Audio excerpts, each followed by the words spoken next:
കൃഷ്ണ, എന്റെ മനസ്സിന്റെ വിഷമങ്ങളൊക്കെ നിന്റെ മുൻപിലാ ഞാൻ ഇറക്കി വെക്കുന്നെ.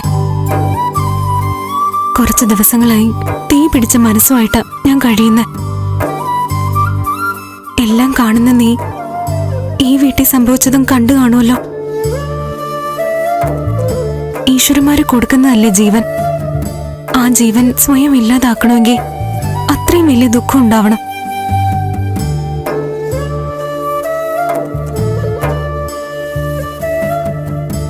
മീര ജീവിതം അവസാനിപ്പിക്കാൻ ശ്രമിച്ചത് അപ്പോ അത്രമാത്രം വേദനിച്ചതുകൊണ്ടായിരിക്കും അല്ലേ? അവൾക്ക് ആ വേദന ഉണ്ടാക്കിയത് ഞാനാണെന്നുള്ള തോന്നൽ എന്നെ വിട്ടു പോകുന്നില്ല കൃഷ്ണ. ഞാൻ വിഷമിക്കുന്നതിൽ നന്ദുവും രചന ചേച്ചിയൊക്കെ എന്നെ വഴക്കു പറയുന്നു. മീര ചെയ്തതിൽ മറ്റാർക്കും ഉത്തരവാദിത്വമില്ലെന്ന് അവരെല്ലാം പറയുന്നു. ഭാർഗവിയാന്റെയും മുരളിയേട്ടനും ഗൗരിയും പിന്നെ എന്റെ അമ്മയും അനീത്തിയും എല്ലാവരും അങ്ങനെ തന്നെയാ പറയുന്നത്. പക്ഷെ രണ്ടുപേര് പറയുന്നു ഞാൻ കാരണം മീര ഈ കടുങ്കൈ ചെയ്തതെന്ന്. ആ രണ്ടുപേര് ആരൊക്കെയാന്നറിയോ? ഒന്ന് പ്രഭയാന്റി, മറ്റേത് എന്റെ മനസ്സും. ഒന്ന് നോക്കിയ ഞാനും ഉത്തരവാദിയല്ലേ കൃഷ്ണ? അവളിവിടെ നിന്ന് അവസാന നിമിഷങ്ങളിൽ ഞാൻ അവളെ തർക്കിച്ച് തോൽപ്പിച്ചു. ഞാൻ ഇങ്ങനെ പ്രതികരിക്കുന്ന എന്താണെന്ന് അവൾ അന്വേഷിച്ചു കാണും. ഞാനും നന്ദുവും ഭാര്യയും ഭർത്താവുമാണെന്ന് അവൾ അറിഞ്ഞും കാണും. ആ മനസാക്ഷിക്കുത്ത് എനിക്ക് സമാധാനം തരുന്നില്ല. എനിക്ക് മീരെ ഒന്ന് കാണണം, കണ്ട് സംസാരിക്കണം. അപ്പോ ഒരു പക്ഷെ സ്വസ്ഥത എനിക്ക് തിരിച്ചു വരുമായിരിക്കും. മീരെ കാണാൻ ഒരു സാഹചര്യം നീ ഒരുക്കി തരണം. ഞാൻ ഗുരുവായൂരിൽ നേർച്ച നേർന്നപ്പോ മീരെ ജീവിതത്തിലേക്ക് കൊണ്ടുവന്നവനാ നീ. എന്റെ ആഗ്രഹം നടത്തി തരാനും സാധിക്കും.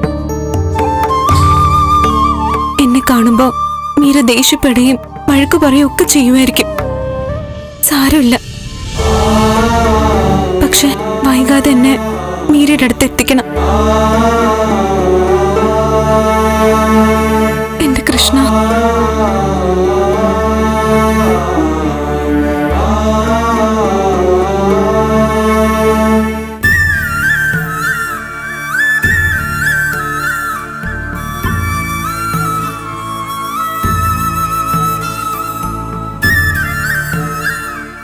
നന്ദു, ഞാൻ പനിയായിട്ടും രാവിലെ താൻ കുളിച്ചല്ലേ?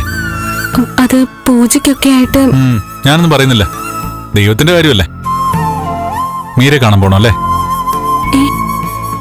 കുറച്ച് കഴിഞ്ഞോട്ടെ. ഹൃദയത്തിൽ തൊട്ട് നീ പ്രാർത്ഥിച്ചത് കണ്ടിട്ടും അത് സാധിച്ചു തന്നില്ലെങ്കിൽ ദൈവം എന്നെ ശപിക്കും. അങ്ങനെ പറയല്ലേ. എന്റെ എല്ലാ കാര്യങ്ങളും സാധിച്ചു തരുന്നുണ്ട് നന്ദു.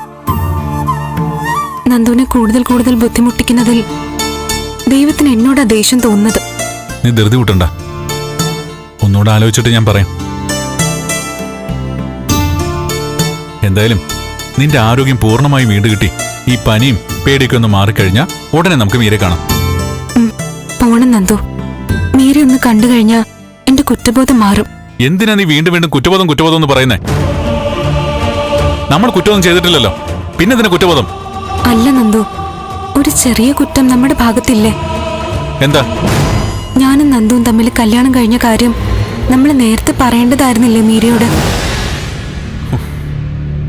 അങ്ങനെയായിരുന്നെങ്കിൽ മീരയ്ക്ക് ഇങ്ങനെ ചിന്തിക്കേണ്ടി വരുമായിരുന്നോ? ഞാൻ മീരയോട് തർക്കിക്കുമ്പോ മീര ഒരു ശത്രുവിനെ പോലെയാ കണ്ടത്. സത്യത്തിൽ അവള് യഥാർത്ഥ കാര്യങ്ങൾ അറിയുന്നില്ലല്ലോ.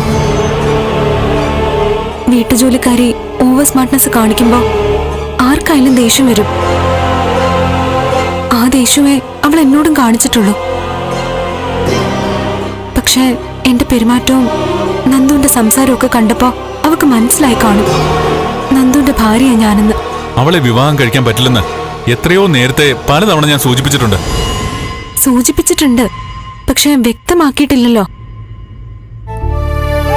ഇപ്പൊ ഇങ്ങനൊരു ഇഷ്യൂ വന്നപ്പോ അതിന്റെ കാരണം അവക്ക് ബോധ്യപ്പെട്ട് കാണും. ശരി, ഇനിയിപ്പോ അതൊന്നും ആലോചിക്കണ്ട. ഞാൻ പറഞ്ഞില്ലേ, വൈകാതെ നമുക്ക് മീരെ കാണാം.